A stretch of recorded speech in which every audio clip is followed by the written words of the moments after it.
ഗോവിന്ദ ഹരി ഗോവിന്ദ ഹരി ഗോവിന്ദ ഹരി ഗോവിന്ദ ഗോവിന്ദ ഹരി ഗോവിന്ദ ഹരി ഗോവിന്ദ ഹരി ഗോവിന്ദ പട്ടുമേത്തയിൽ കണ്ണും പൂട്ടി കാട്ടോട്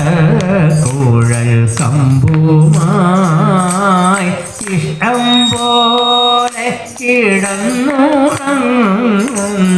കണ്ണനുണ്ണിയുണരണേ ഗോവിന്ദ